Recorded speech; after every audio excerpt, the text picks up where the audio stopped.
গণশুনানির মাধ্যমে জনগণকে তাৎক্ষণিক সেবা দেয়া বাংলাদেশে নতুন নয়।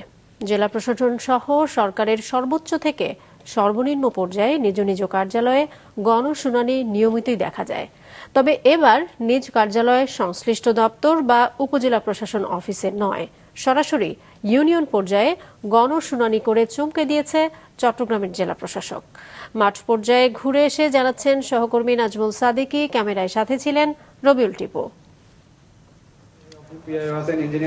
পটিয়ার কুসুমপুরা গ্রামে গণশুনানিতে এলাকার রাস্তাঘাট, স্কুল ভবন, মাঠ, সীমানা দেয়াল সহ নানা সমস্যা আর অভিযোগ তুলে ধরছিলেন এলাকার বিভিন্ন শিক্ষা প্রতিষ্ঠানের শিক্ষক, রাজনৈতিক নেতৃবৃন্দ ও ছাত্র প্রতিনিধি সহ গণ্যমান্য ব্যক্তিরা। এই সময় সবাইকে চমকে দিয়ে মাইক্রোফোন নিয়ে হঠাৎই কথা বলে উঠলেন এক নারী। জানালেন সরকারি কোনো সহায়তা না পাওয়ার বঞ্চনা ও কষ্টের কথা। কথা শুনে তাকে সামনে ডেকে নেন জেলা প্রশাসক। স্বাবলম্বী হওয়ার জন্য তাৎক্ষণিক নগদ 50,000 টাকা ভিক্ষুক পুনর্বাসন ফান্ড থেকে দেওয়ার নির্দেশ দেন।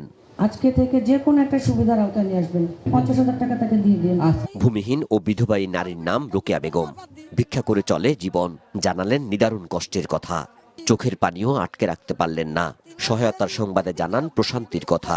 আর হন সম্বল নাই, যতক্ষণ যাই ভাড়া ততক্ষণ খাইতারি তো আজি আসছি দি সাইজ করি হয়তো আজি আরে অফিসার হাতে যাই আজি আই এ কথা ব্যাগি হইম হাজ করে দিম কমিটি ফল হাত তো টাকা না হুজে হ্যাঁ খারা মাগে খাই দি হাত তো জিনিস হুজো কেন। গ্রামীণ জনপদের নানা অভিযোগ ও সমস্যার কথা অকপটে জানান অনেকে। খায়রুল্লাহ মিয়াজি সড়কটা শিক্ষার্থী আসতে পারে মতো সংস্কার করার জন্য আমি আবেদন জানাচ্ছি। আমি এক বছর হয়েছে আগে পাইছি, এক বছর হয়েছে টাকা পাই না। চট্টগ্রামের জেলা প্রশাসকও দেন সমাধান। নিজ অফিসের বাইরে প্রত্যন্ত এলাকায় গণশুনানির বিষয়ে জানতে চাইলে জেলা প্রশাসক জানান জনগণের সেবা প্রাপ্তি সহজীকরণ ও সঠিক হাতে পৌঁছানোর লক্ষ্যেই এই উদ্যোগ।